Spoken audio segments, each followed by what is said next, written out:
తమిళనాడు ముఖ్యమంత్రి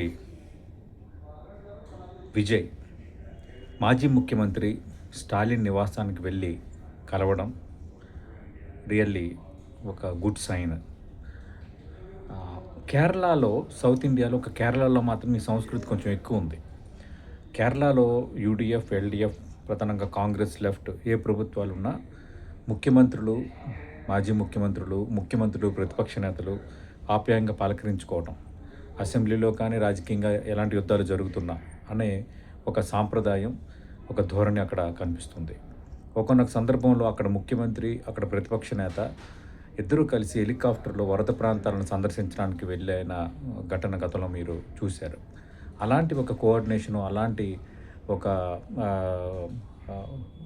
మంచి సోదరభావం, ఒక మంచి సాంప్రదాయం అక్కడ కనిపిస్తుంది.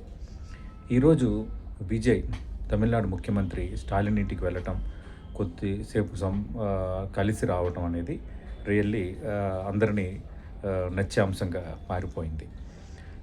తెలుగు రాష్ట్రాల్లో కూడా గతంలో సంస్కృతి ఉండేది, బట్ ఇది లేదు. అంటే ముఖ్యమంత్రి, మాజీ ముఖ్యమంత్రి ప్రతిపక్ష నేతల మధ్య ఒక రకంగా నిజంగా శత్రువులు వీళ్ళు, ఆగర్భ శత్రువులు అన్నట్టుగా వాళ్ళ ధోరణి కానీ వాళ్ళ మాటలు కనిపిస్తే విష్ చేసుకోలేనంత వాతావరణం క్రియేట్ అయిన పరిస్థితి ప్రజాస్వామ్యానికి మంచిది కాదు. గతంలో తమిళనాడులో కూడా ఇదే పరిస్థితి ఉండేది.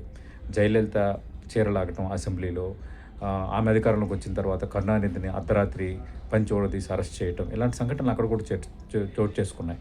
అలాంటి తమిళనాడులో విజయ్ ఒక కొత్త సాంప్రదాయానికి తెరలేపారు. స్టాలిన్ కూడా ఈ ప్రభుత్వ ఏర్పాటు నేపథ్యంలో చాలా హుందాగా వ్యవహరించి అందరి మనసు చూరుకున్నారు. ఏదేమైనా ఈ సంస్కృతిని మనం రిసీవ్ చేసుకోవాలి, వెల్కమ్ చేయాలి.